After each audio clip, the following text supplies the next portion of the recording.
Bonjour les petits loups, yep, Metazoo, bienvenue, welcome avec Taskiller85, j'espère qu'encore une fois tout le monde va bien.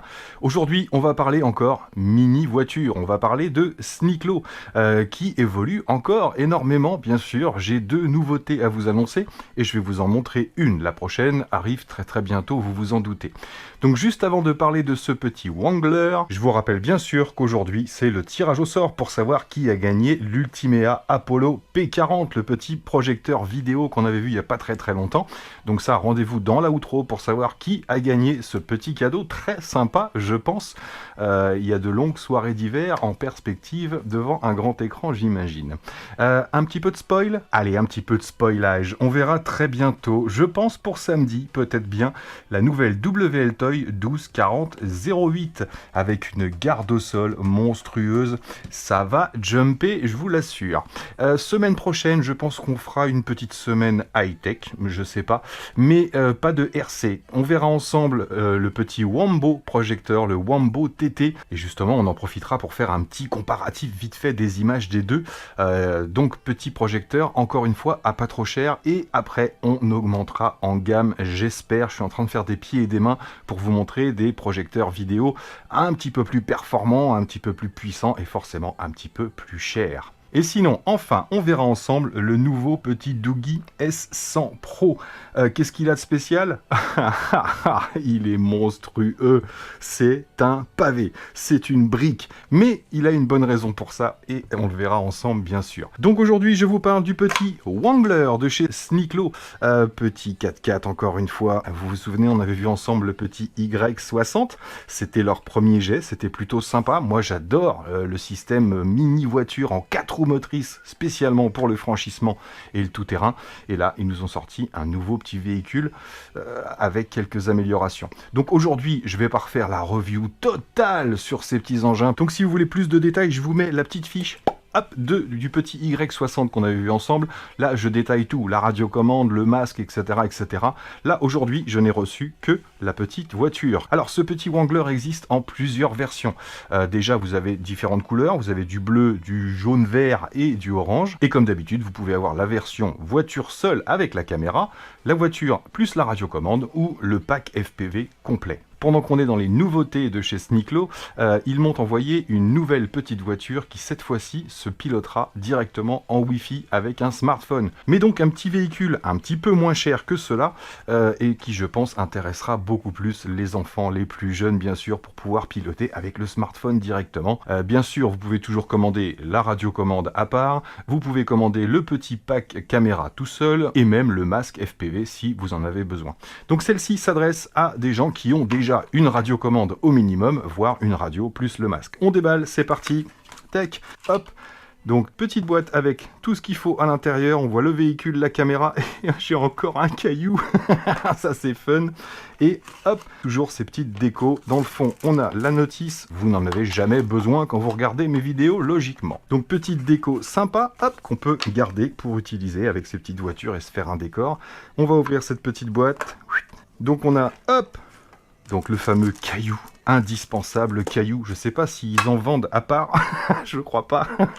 Donc bien sûr, le petit câble USB-C, c'est un câble USB-C basique, ça veut dire qu'avec n'importe quel câble USB-C, vous allez pouvoir recharger votre voiture. On aura également un kit de pneus, donc là ce sont les pneus routiers, et moi j'ai installé les pneus tout-terrain, donc vous avez 2 kits de pneus vendus avec chaque petit véhicule. Je suis pas sûr que ça fasse une grosse différence au pilotage, mais en tout cas c'est fun.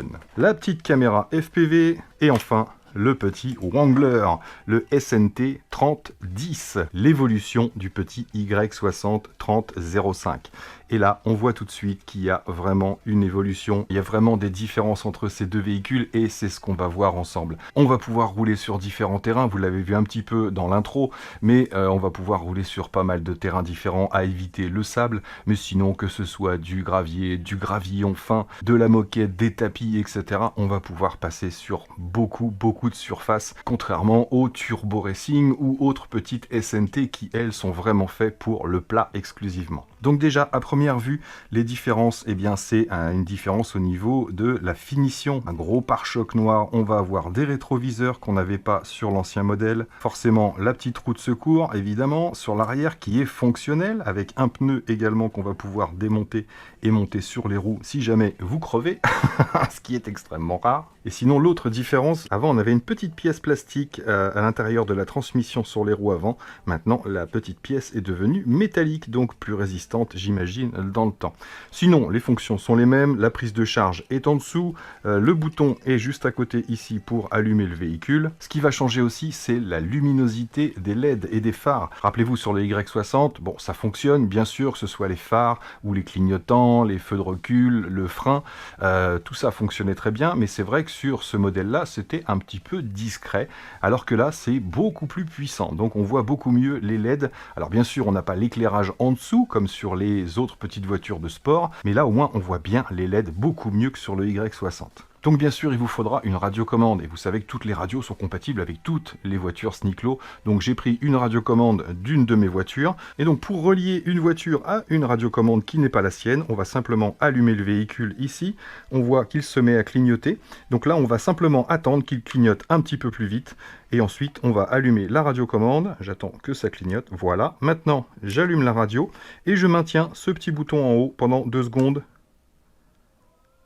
tac, ça clignote, et là, on se bind automatiquement et on est prêt. Donc juste avant de vous montrer les différences, bien sûr, la petite caméra qui est fournie, vous savez comment ça fonctionne, c'est ultra simple, vous enlevez le petit capot, vous clipsez la caméra dessus et elle s'allume automatiquement. Si elle n'est pas allumée, ça veut dire qu'il faudra appuyer sur ce petit bouton, le deuxième en partant du haut, ici, qui permet d'éteindre ou d'allumer la caméra tout simplement. Et donc bien sûr là ça veut dire qu'il vous faut un masque. Donc en FPV on connaît, moi je suis allé faire un petit tour avec celle-ci, j'ai testé et c'est vrai qu'il n'y a pas beaucoup de différence. La différence principale entre ces deux véhicules c'est surtout la stabilité et les amortisseurs. Donc moi j'ai fait mon petit tour, je suis allé un peu partout, on a une excellente portée. Moi ma maison n'est pas très grande donc j'arrive à aller tout au bout de n'importe quelle pièce en étant à l'autre bout de la maison. Mais l'avantage encore une fois c'est qu'on va pouvoir passer sous les meubles, sur des tapis, sur des moquettes, on va pas être même sur des fils électriques, on va pas être bloqué par des petits obstacles qui pourraient nous arrêter sur des petites voitures de sport tout simplement. Donc ceci étant dit, regardez au niveau des ressorts, voyez, la Y60 était beaucoup plus souple et avait beaucoup de balancier. Donc comme vous avez pu le voir, on en a toujours dans le FPV, il y a toujours ce système de balancier, mais c'est normal puisque c'est une voiture de franchissement. Il faut que les ressorts acceptent les déformations du terrain. Mais donc ici, on a toujours autant de débattements, toujours autant de possibilités de franchissement, mais les ressorts sont un petit peu plus raides et donc on va balancer un petit peu moins. L'autre amélioration qui est flagrante, il va falloir que j'allume celle-ci aussi, parce qu'au niveau de la vitesse et au niveau du contrôle, on va avoir le même angle de braquage, on va avoir la même vitesse de pointe. Mais ce qui va changer, c'est surtout la gestion de l'accélérateur. Si je prends la Y60 ici et que j'essaye d'aller au minimum, hop, je vais la mettre là, au minimum de la vitesse, j'y vais tout doucement sur le throttle, voilà. Là, je suis au minimum de la vitesse.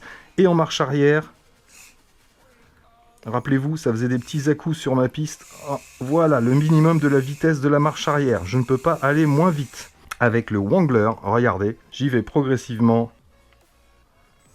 Voilà, regardez la différence au niveau de la gestion du throttle. On va vraiment pouvoir franchir beaucoup plus précisément. Pareil pour la marche arrière.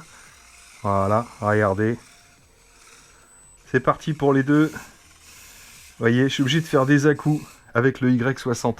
Donc, grosse évolution, pareil avec ce petit Wrangler, c'est qu'on va pouvoir gérer beaucoup plus facilement pour les franchissements et toutes les manœuvres qu'on aura besoin de faire. Donc, c'est vraiment un gros plus. Sinon, bien sûr, niveau maniabilité, ça reste le même principe. On a toujours les deux vitesses ici, vitesse moins et vitesse plus, donc une vitesse à 70% de la puissance. Hop. Et une à 100%, j'accélère, et 100%.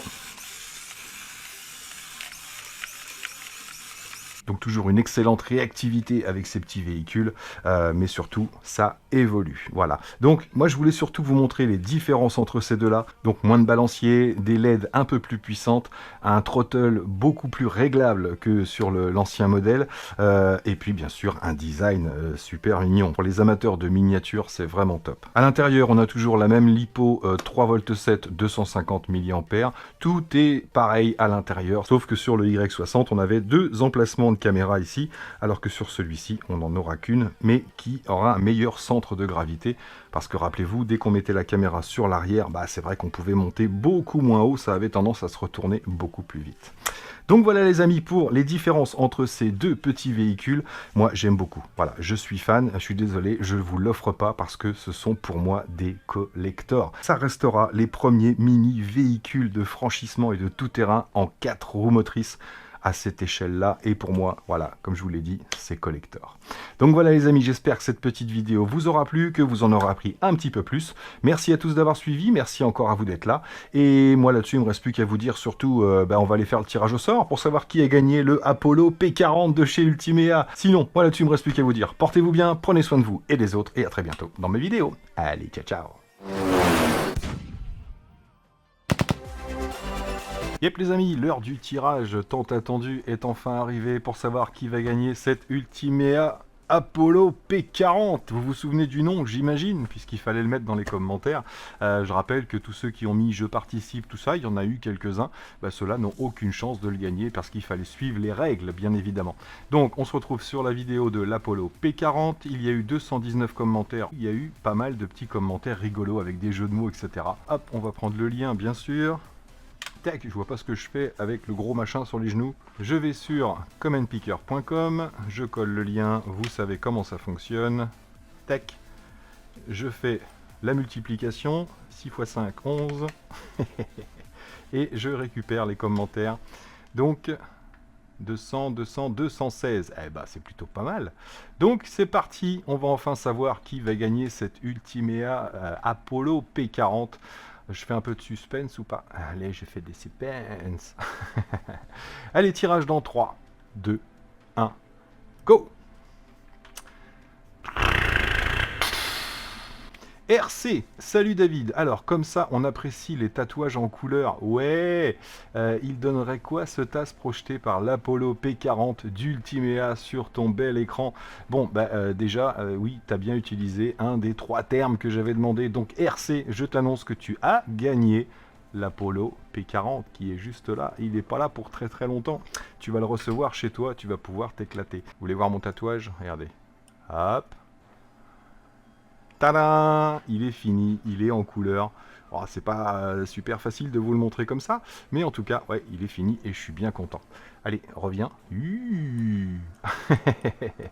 Donc RC, petite précision, je veux un commentaire sous cette vidéo-là pour me dire j'ai gagné, youpi, je suis content, tout ça, comme d'habitude.